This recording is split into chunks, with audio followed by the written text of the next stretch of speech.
Bonsoir à tous. Activité royale en ouverture de cette édition.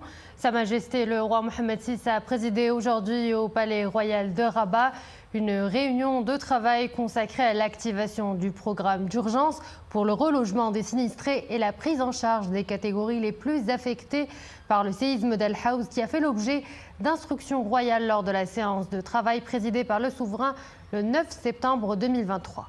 Les développements, c'est avec Nisrine Hamdaoui.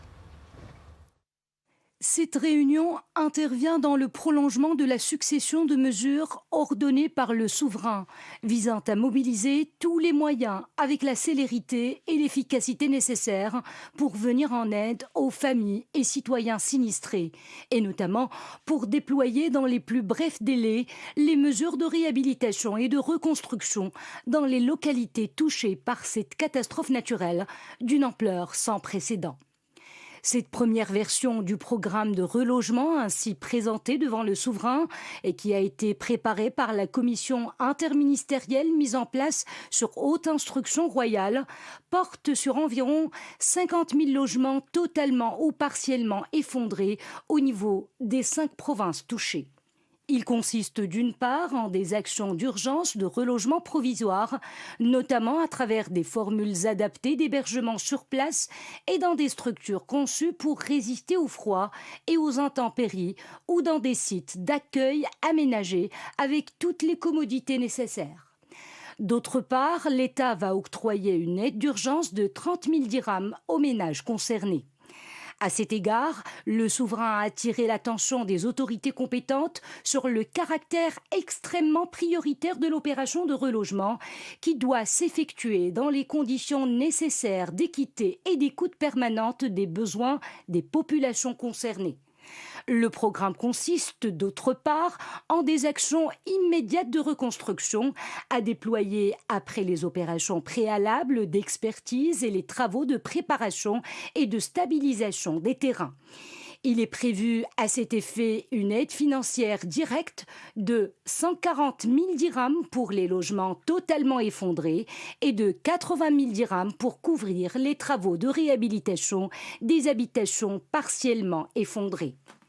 Aussi, Sa Majesté le Roi a insisté sur la nécessité que l'opération de reconstruction soit menée sur la base d'un cahier des charges et sous une supervision technique et architecturale en harmonie avec le patrimoine de la région et qui respecte ses caractéristiques architecturales uniques.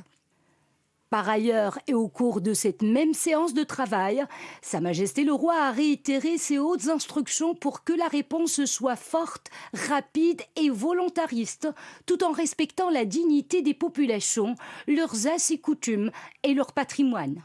Les mesures devront non seulement œuvrer à réparer les dégâts du séisme, mais également à lancer un programme réfléchi, intégré et ambitieux pour la reconstruction et la mise à niveau général des régions touchées, aussi bien en termes de renforcement des infrastructures que de rehaussement de la qualité des services publics. Ce programme aux dimensions multiples mobilisera principalement les moyens financiers propres de l'État et des organismes publics et sera également ouvert aux contributions provenant des acteurs privés et associatifs ainsi que des pays frères et amis qui le souhaiteraient et auxquels Sa Majesté le Roi renouvelle à cette occasion les remerciements les plus sincères du Royaume du Maroc. Lors de cette réunion, Sa Majesté le Roi a également évoqué un sujet tout aussi prioritaire et crucial, qui est la prise en charge immédiate des enfants orphelins qui se retrouvent aujourd'hui sans famille ni ressources. Le souverain a demandé à ce que ces enfants soient recensés et octroyés le statut de pupille de la nation. Aussi, afin de les sortir de cette situation de détresse et de les protéger de tous les risques et de toutes les formes de fragilité auxquelles ils peuvent être malheureusement exposés après une catastrophe naturelle, Sa Majesté le Roi a ordonné au gouvernement de mettre dans le circuit d'adoption et dans les plus brefs délais le projet de loi nécessaire à cet effet. Au travers de la vision et de l'action de son souverain, le Maroc démontre encore une fois la capacité de résilience qui le caractérise et qui lui permet de faire face aux épreuves et aux défis avec force, sagesse et détermination, et ce, grâce à la force de ses institutions et à la solidarité et à la générosité de son peuple. Ont pris part à cette réunion de travail le chef du gouvernement, M. Aziz Akhnouch, le conseiller de Sa Majesté le Roi, M.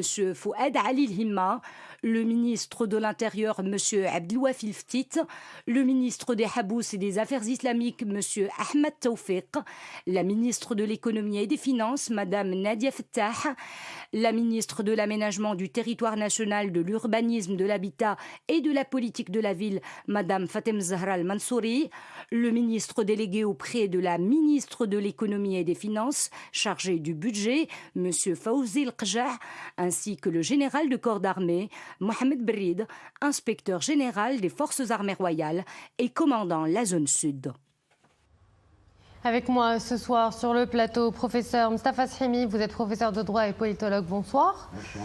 Professeur Shimi, très rapidement après la tragédie, Sa Majesté le Roi a donné ses hautes instructions pour qu'une batterie de mesures soit mise en place pour venir en aide aux familles et aux citoyens sinistrés.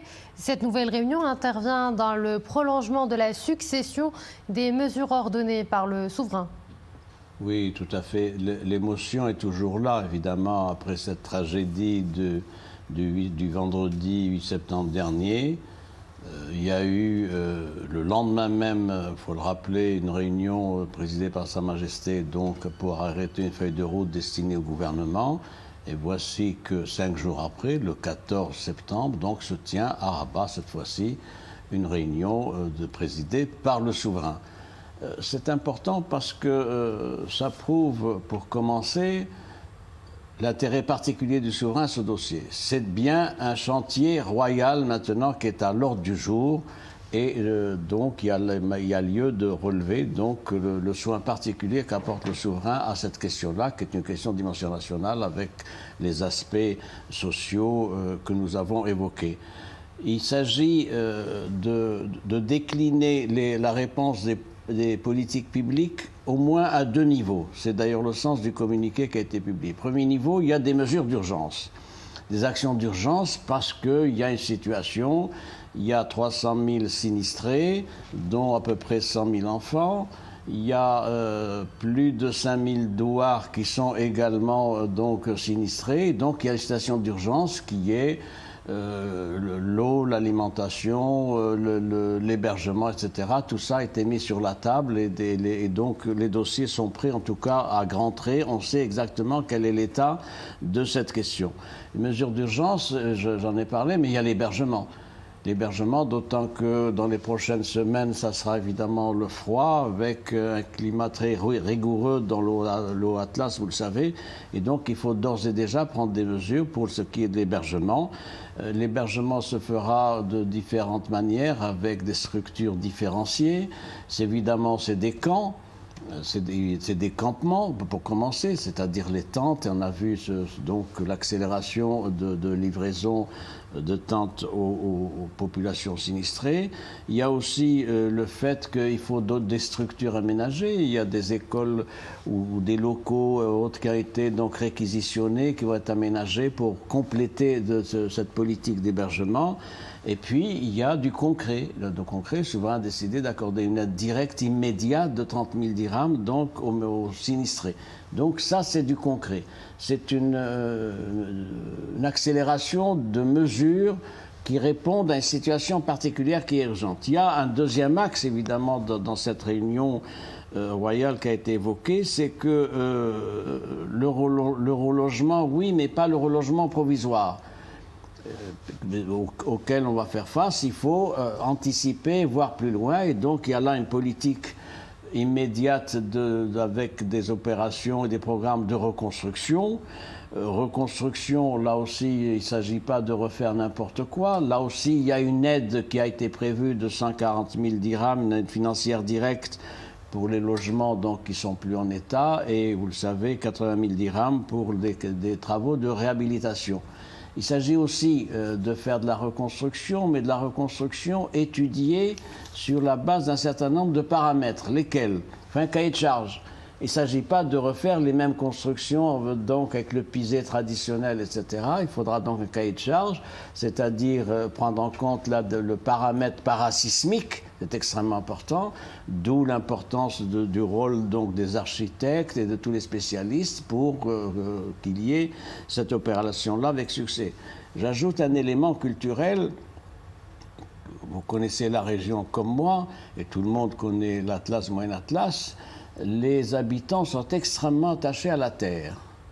Il est exclu dans une option alternative théorique, il exclut que ces populations-là soient déplacées ailleurs. Déplacées ailleurs, l'attachement à la terre est quelque chose de particulier, vous le savez, au Maroc et a fortiori donc, dans le Haut-Atlas. Donc il s'agit de reconstituer un tissu économique qui existait, un tissu social, parce que ce sont des populations qui ont des liens particuliers, très forte cohésion sociale, familiale, des réseaux, des lignages, et donc la grille des plus de 5000 douars constitue un matelas socioculturel particulier qui doit être préservé, d'où d'ailleurs l'insistance du souverain pour préserver les caractéristiques architecturales de cette région. Il ne s'agit pas de faire du béton, il ne s'agit pas de faire des immeubles de 10 étages avec 500 logements, etc., ce qu'on voit parfois ailleurs, etc. Il s'agit donc de respecter le patrimoine, le mode de vie, les traditions, et je crois que ça, c'est important. Et justement, vous en avez parlé au début de votre intervention, mais j'aimerais qu'on y revienne un peu plus longuement, notamment au niveau des actions d'urgence. Les actions d'urgence, c'est les actions donc, qui portent, je l'ai dit, sur le fait qu'il faut assurer le logement. Logement d'autant qu'il y a le facteur temps avec l'hiver qui arrive dans 2-3 mois, avec un hiver rigoureux, je l'ai dit, et donc une action d'urgence avec une aide financière de 30 000 dirhams pour dépanner les ménages et leur permettre de faire face à des besoins de première priorité. Et puis il y a aussi l'option de recasement. Le recasement, il y a aussi une autre option pour trouver des solutions aux milliers et aux dizaines de milliers d'élèves qui sont dans des situations particulières, qui ne sont pas scolarisés du fait qu'il y a eu plus de 540 écoles qui ont été détruites. Il faudra bien trouver une solution. La solution, elle est en train d'être trouvée, soit par des aménagements, soit par des déplacements, etc. Mais il y a bien un gros problème de scolarité du fait de la destruction donc, de ces 540 écoles publiques. Il y a là matière à réflexion. Le département de l'éducation est d'ailleurs tout à fait interpellé à ce sujet et il va trouver les réponses appropriées. Et professeur, il y a aussi une question qui se pose, c'est celle des moyens de financement. Les moyens de financement, il y a une première ébauche d'évaluation qui a été faite par le département du budget. Elle est approximative évidemment. Il y a d'autres évaluations qui ont été faites par des organismes internationaux, notamment un organisme américain qui a dit que c'était plus de 100 milliards de dirhams pour l'ensemble de la reconstruction de la province. Ça fait 10 milliards de dollars. Tout ça est approximatif, évidemment, mais c'est sûr que ça va être une charge importante pour les finances publiques.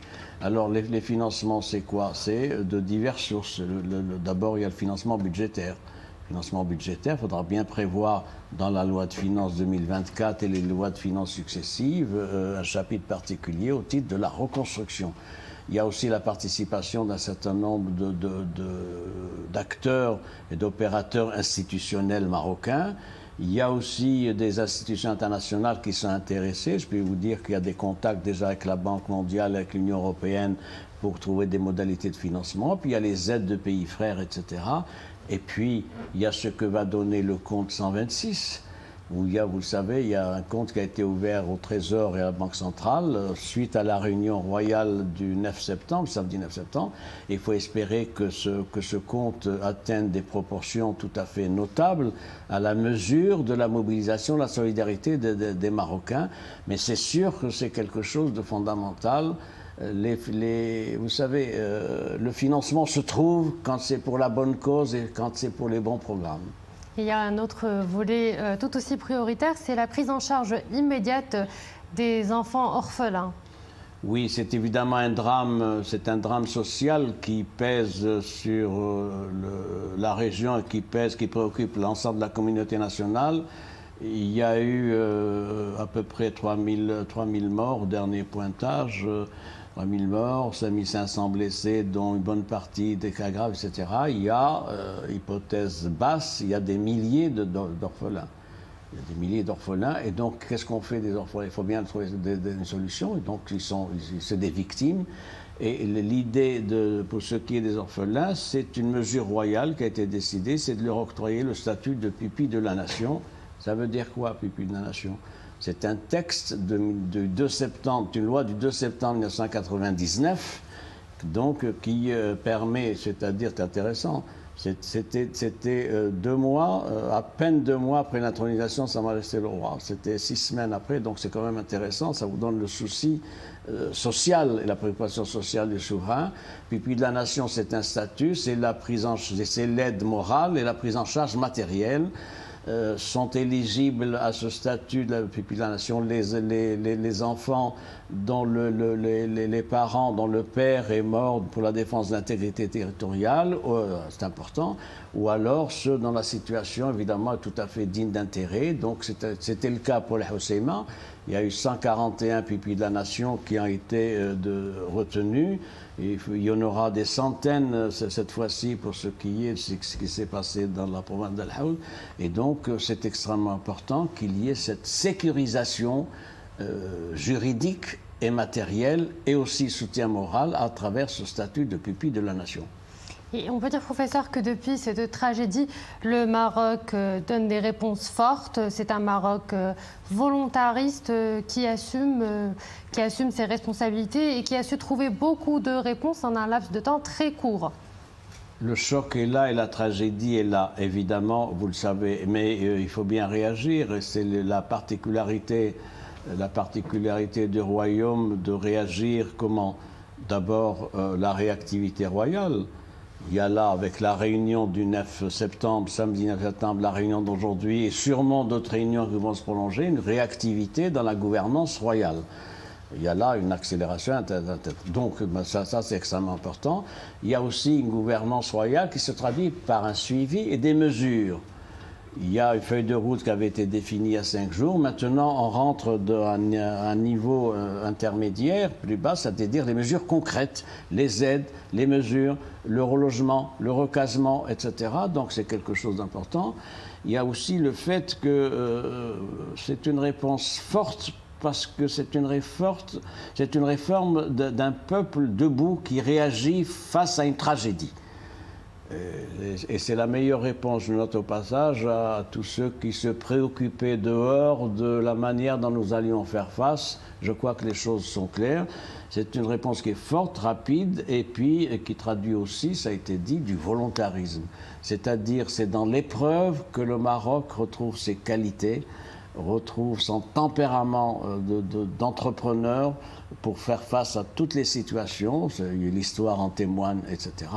Et donc, il y a un autre élément aussi qui a été relevé. Il y a des sinistrés. Il y a 300 000 sinistrés. Mais ils sont sinistrés, mais ils sont dignes. Ils sont dignes. Vous avez vu toutes les images, toutes les déclarations, il y a de la dignité dans les images, etc.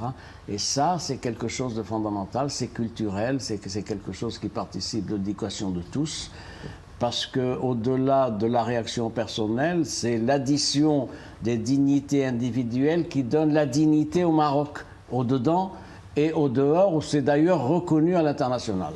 Professeur, j'aimerais que l'on revienne à présent sur une image forte qui a marqué les esprits de tous. Sa Majesté le Roi au chevet des blessés. C'était des images éloquentes et riches en enseignements et qui témoignent de l'intérêt soutenu et de la haute sollicitude dont entoure Sa Majesté tous ces sujets.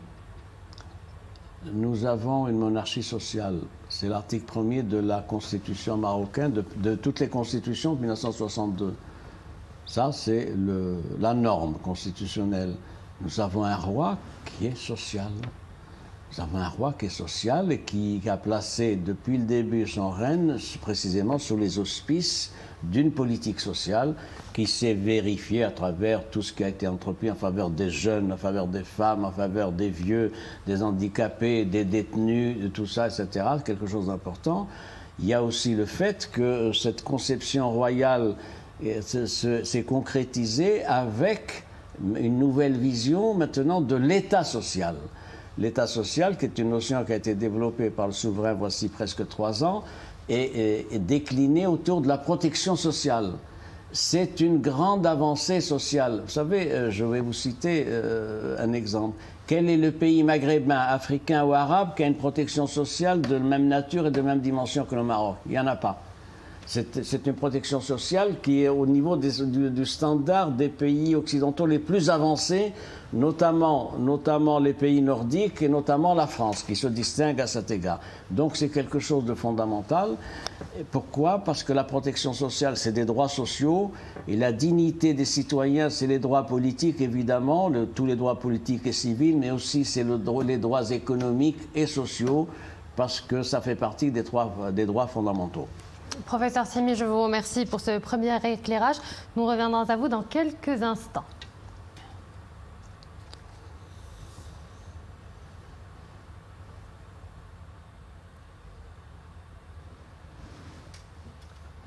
Pour voler au secours de nos concitoyens sinistrés dans les zones du séisme au relief difficile d'accès, les éléments des forces armées royales opèrent d'incessantes interventions héliportées pour évacuer en urgence les blessés graves.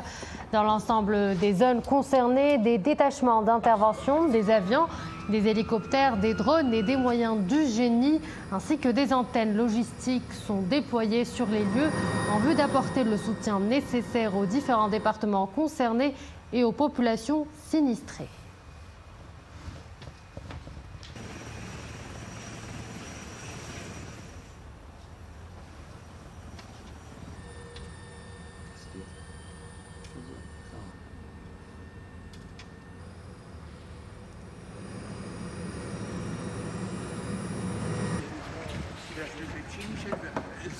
Non, laisse. يمشي واحدة أخرى اللي فيها اسمي.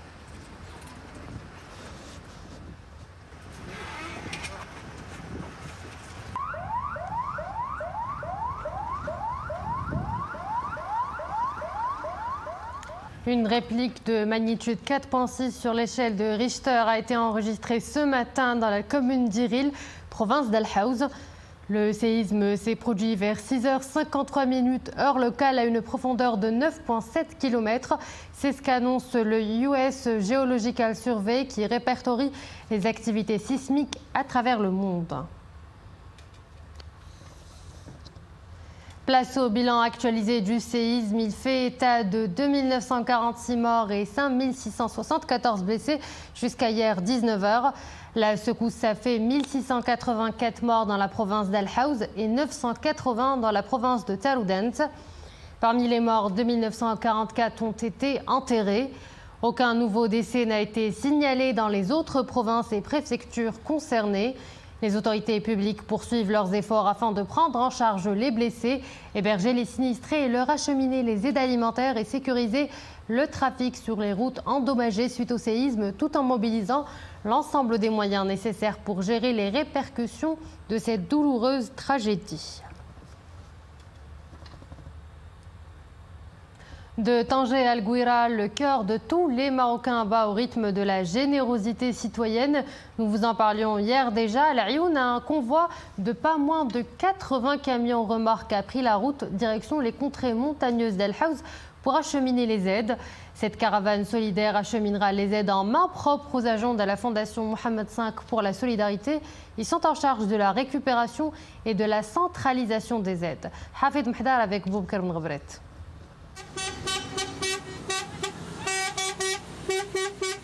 En quittant l'Ayoun, au cœur de nos provinces du Sud, le long convoi prend la direction de Marrakech. Des semi-remorques lourdement chargées d'aide avaient quitté auparavant le dépôt de la Fondation Mohamed V pour la solidarité. Chargées de denrées alimentaires, de matelas, de couvertures et autres produits, ces aides seront acheminées vers Marrakech au profit des victimes de ce terrible drame Une opération à laquelle sont associés plusieurs acteurs et actrices de la société civile de l'Aïoun et d'autres provinces du Sud.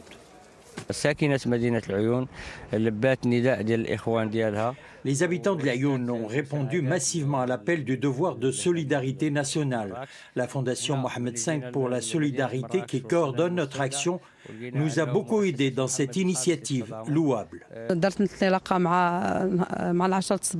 Nous avons quitté l'Aïoun hier à 10 h du matin. Nous sommes arrivés aujourd'hui à Marrakech après avoir roulé toute la nuit. D'autres acteurs associatifs de la ville de Smara nous ont accompagnés.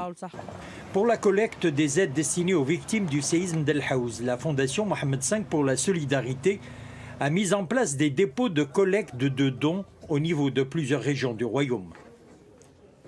L'élan de solidarité générale nous a amenés à mettre en place 4 dépôts, 2 au niveau de Marrakech et 2 autres à Taroudant. Des aides nous sont parvenues constituées de denrées alimentaires, de matériel médical, de médicaments, de lits et de couvertures. Cet élan de solidarité se poursuit à un rythme soutenu à travers tout le royaume avec détermination et abnégation et un sens élevé de patriotisme et de civisme.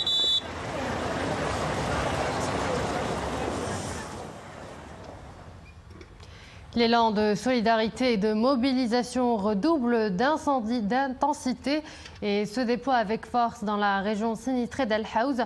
L'acheminement des aides en nature aux contributions financières en passant par le don de sang, l'action solidaire et fédératrice tourne à plein régime. À Chichaoua, comme dans le reste de la province d'El Haouz où le froid sévit à la nuit tombée, les bénévoles innovent et se mobilisent. Regardez ce reportage signé Abdelhamid Jibran, Samir Barka et Boubkar Bengabret. Il fait partie des nombreux douars ravagés par le terrible séisme. Le douar Azmo Tigredine dans la province de Chichaoua. Ce village compte une dizaine de morts. Aussitôt, un élan de solidarité s'est mis en branle, une réponse immédiate à l'un des besoins urgents et circonstances dramatiques. À la nuit tombée, le mercure peut frôler des températures hivernales, d'où l'urgence de mettre les habitants à l'abri du froid. À partir de 21 h, il fait un froid glacial ici. Des tentes ont été dressées par les autorités en un temps record. À quelques mètres de là, des bénévoles installent des panneaux solaires.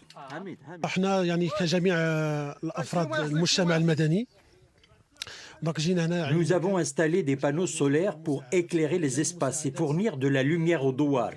Il faut que les habitants se sentent en sécurité et retrouvent un semblant de vie normale.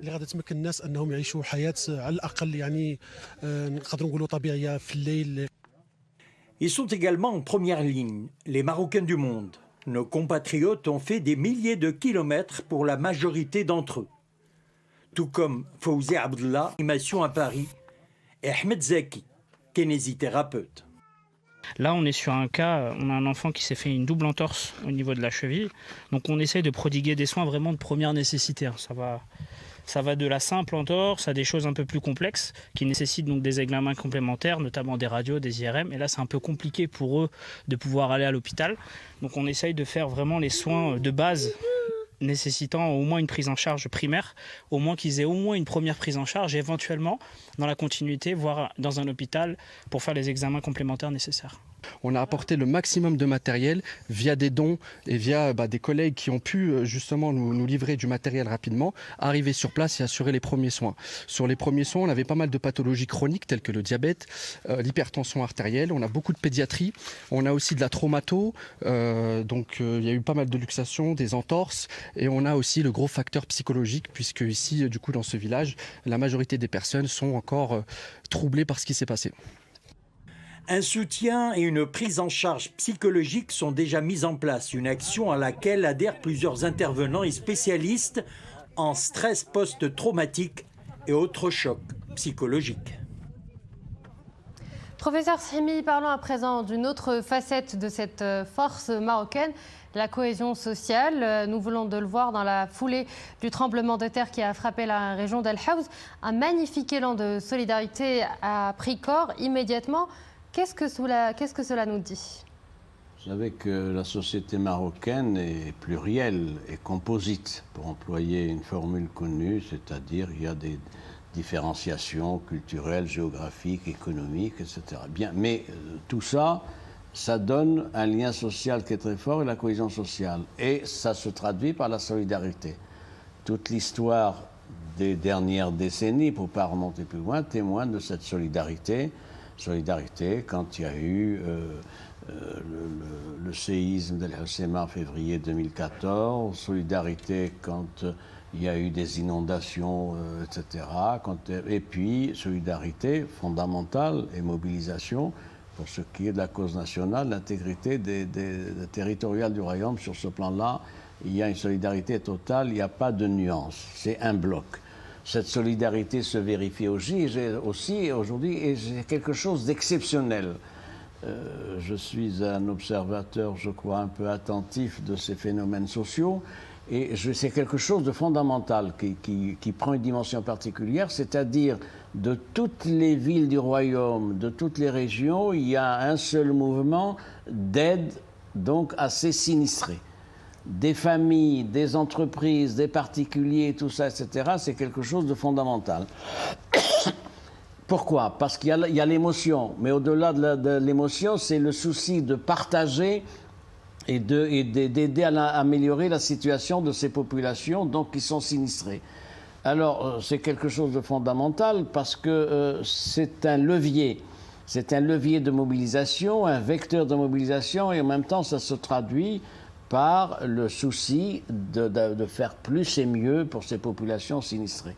C'est quelque chose de fondamental et cette solidarité, j'ajoute un point, elle n'a rien à voir avec les positionnements politiques ou autres, etc. Tout le monde, le peuple marocain est un autour de cette cause et donc pour témoigner sa solidarité. Il y a le rôle particulier qui est joué à cet égard par les intervenants. Il faut bien le dire. Il y a quelque chose d'exceptionnel qui est organisé et conduit par les intervenants, les forces armées royales, c'est important, tout l'appareil sécuritaire qui est sur place, les forces auxiliaires, je ne parle pas des corps civils, c'est-à-dire les agents d'autorité, les élus. Il faut y ajouter aussi des opérateurs économiques qui se distinguent par des dons, par la mobilisation de leurs engins civils et autres pour les travaux, sans oublier évidemment les ONG. Alors pour ce qui est des ONG, c'est brouillon. Il faut bien le dire. C'est brouillon, c'est effervescent, mais c'est brouillon. Et donc, il y a eu déjà aujourd'hui une régulation de ces flux d'entraide des ONG avec la localisation de dépôts.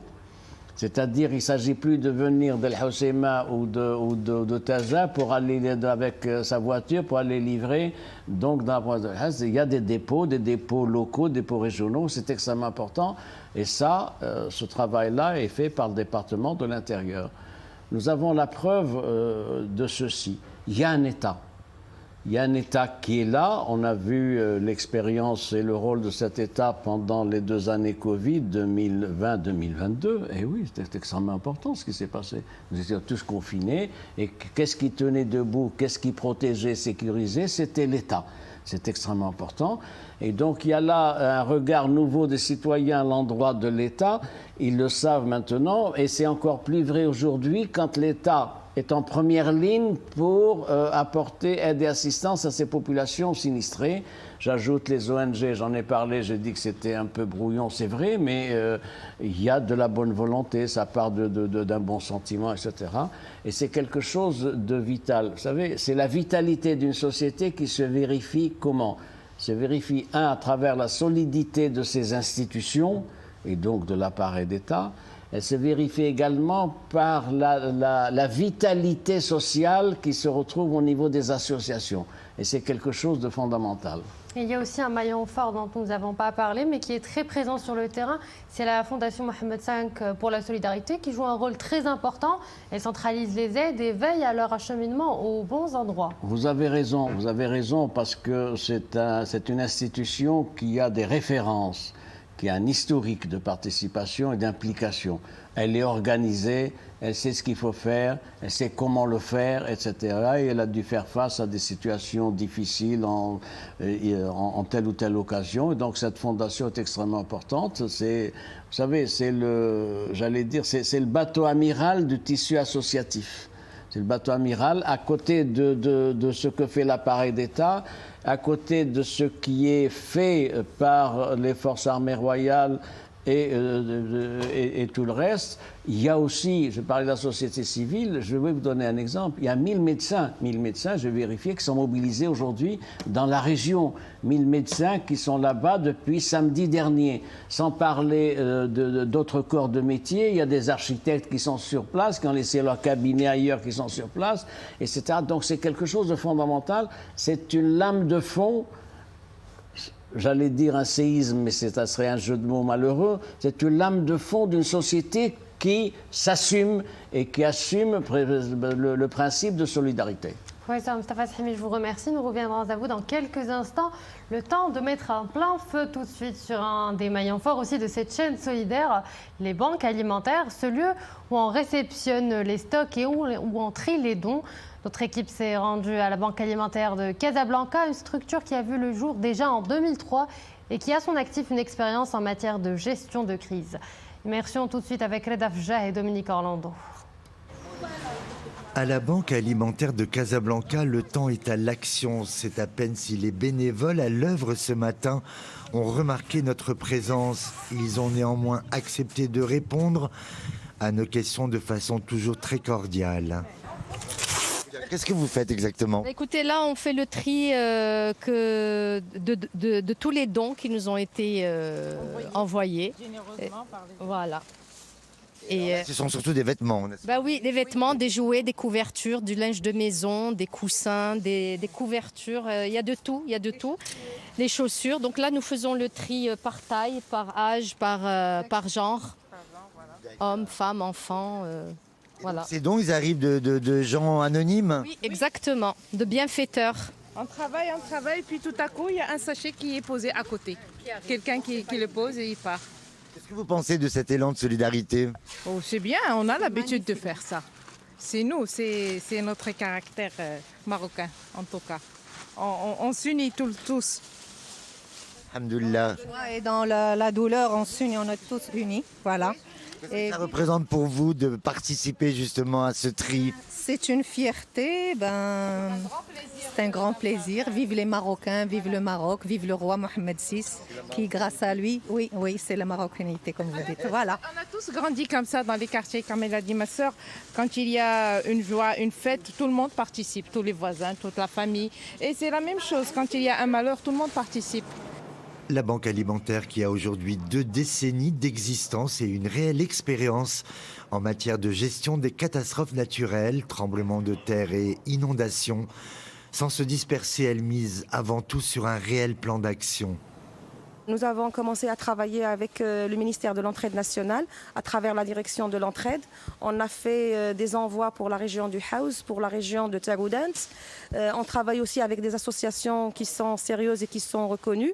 Nous essayons de répartir équitablement les donations, de se concentrer sur les régions qui n'ont pas été touchées par la masse. Et c'est ça en fait. Maintenant le défi c'est ça, c'est de toucher les régions qui n'ont pas été touchées, qui n'ont pas reçu assez d'aide. On reçoit des appels d'aide de ces villages, notamment de la région de Chichawa et Mintanout, la région du sud-est, donc Ouagzazet, Tlouet, Tinrer, le Tishka, donc là aussi il y a des villages, il y a des villages qui ont été touchés et qui n'ont pas reçu les aides comme il le faut. Pour la seule journée d'hier mercredi, près de 50 tonnes de denrées alimentaires ont pu être stockées dans diverses fourgonnettes et autres poids lourds. Ils sont désormais en route vers l'ensemble des zones sinistrées. Sa Majesté le roi Mohamed VI a présidé aujourd'hui au Palais Royal de Rabat une réunion de travail consacrée à l'activation du programme d'urgence pour le relogement des sinistrés et la prise en charge des catégories les plus affectées par le séisme d'Al Haouz, qui a fait l'objet d'instructions royales lors de la séance du travail présidée par le souverain le 9 septembre 2023. Les développements avec Nissel El Hamdaoui.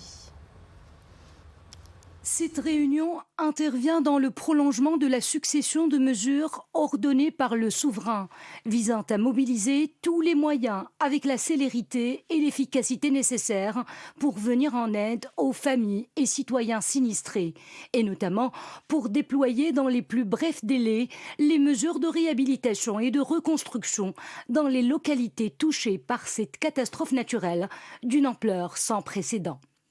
Cette première version du programme de relogement ainsi présentée devant le souverain et qui a été préparée par la commission interministérielle mise en place sur haute instruction royale porte sur environ 50 000 logements totalement ou partiellement effondrés au niveau des 5 provinces touchées. Il consiste d'une part en des actions d'urgence de relogement provisoire, notamment à travers des formules adaptées d'hébergement sur place et dans des structures conçues pour résister au froid et aux intempéries ou dans des sites d'accueil aménagés avec toutes les commodités nécessaires.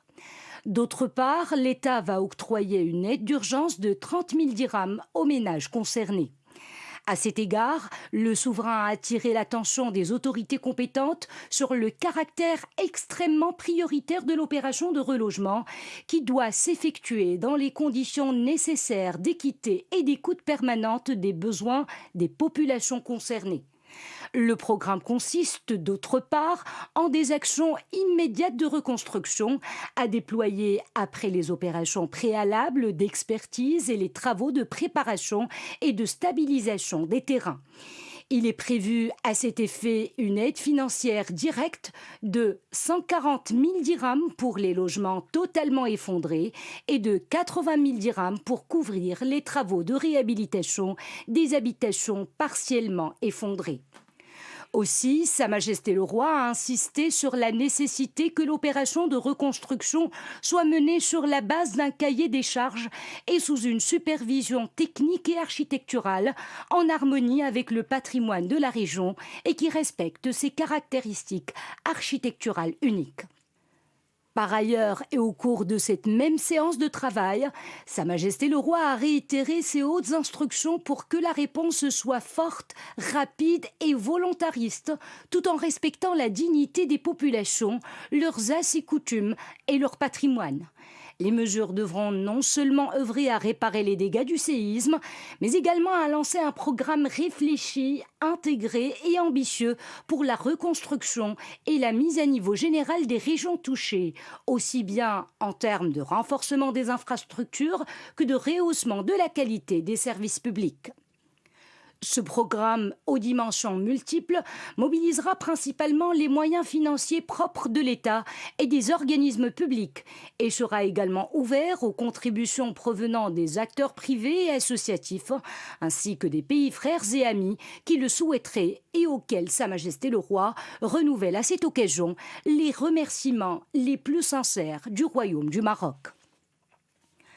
Lors de cette réunion, Sa Majesté le Roi a également évoqué un sujet tout aussi prioritaire et crucial qui est la prise en charge immédiate des enfants orphelins qui se retrouvent aujourd'hui sans famille ni ressources. Le souverain a demandé à ce que ces enfants soient recensés et octroyés le statut de pupille de la nation.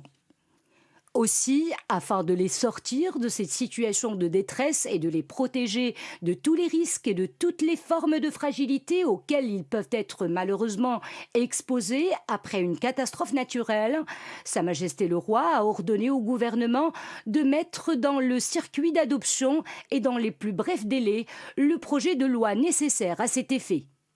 Au travers de la vision et de l'action de son souverain, le Maroc démontre encore une fois la capacité de résilience qui le caractérise et qui lui permet de faire face aux épreuves et aux défis avec force, sagesse et détermination, et ce, grâce à la force de ses institutions et à la solidarité et à la générosité de son peuple.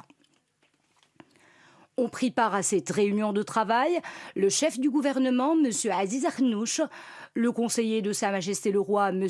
Fouad Ali Himma, le ministre de l'Intérieur, M. Abdelwafil Ftit, le ministre des Habous et des Affaires islamiques, M. Ahmed Tawfiq, la ministre de l'Économie et des Finances, Mme Nadia Fattah, la ministre de l'Aménagement du Territoire national, de l'Urbanisme, de l'Habitat et de la Politique de la Ville, Mme Fatem Zahra Al-Mansouri, le ministre délégué auprès de la ministre de l'Économie et des Finances, chargé du budget, M. Fawzi El-Qjah, ainsi que le général de corps d'armée, Mohamed Brid, inspecteur général des Forces armées royales et commandant la zone sud. Et nous arrivons à la fin de cette édition. Mustafa Shimi, merci à vous d'avoir été l'invité du journal. Mesdames, Messieurs, merci de nous avoir suivis. L'information est de retour tout de suite sur Al-Oula.